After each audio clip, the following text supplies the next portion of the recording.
আছে। আমি আজকে সঙ্গীতের একটা বিষয় নিয়ে আলোচনা করব।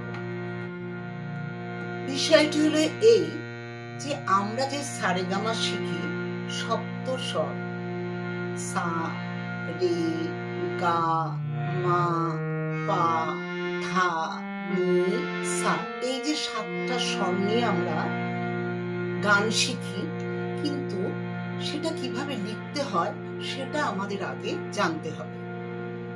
গান শিখতে গেলে লেখাটাও তো জানতে হবে, লিখে তবে তো আমি গান শিখবো।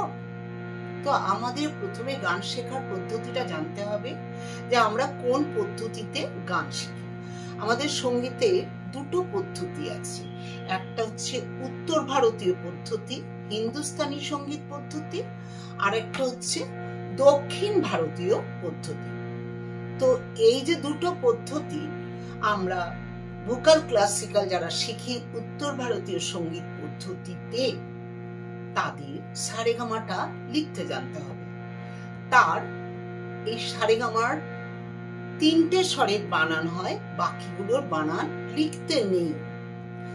দন্তের সয়কা সা, বয় শূন্য রয়কা রে, তারপর গ, ম, প, ধ, আর দন্তের নয়রস্বই নি, তারপরে উপরের দন্তের সয়কার সা। এই সায়ের মাথার একটা বিন্দু দিতে হয়, তাহলে 3টে স্বরের বানান হবে সা, দন্তের সয়কার সা, বয় শূন্য রয়কা রে, তারপর গায়ের কোনো বানান হবে না গ, মায়ের কোনো বানান হবে না ম, পায়ের কোনো বানান হবে না, ধায়েরও হবে না, নিয়ের হবে দন্ত নরস্বই নি, উপরের সায়ের মাথায় একটা বিন্দু।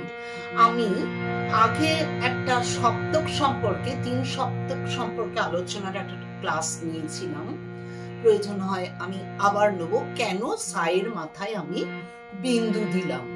তাহলে আমাদের এই 7টি স্বরের একটা লেসন পার্ট হলো কি, সা, রে, গ, ম, প, ধ, নি, 3টে স্বরের বানান হবে, বাকিগুলো হবে না।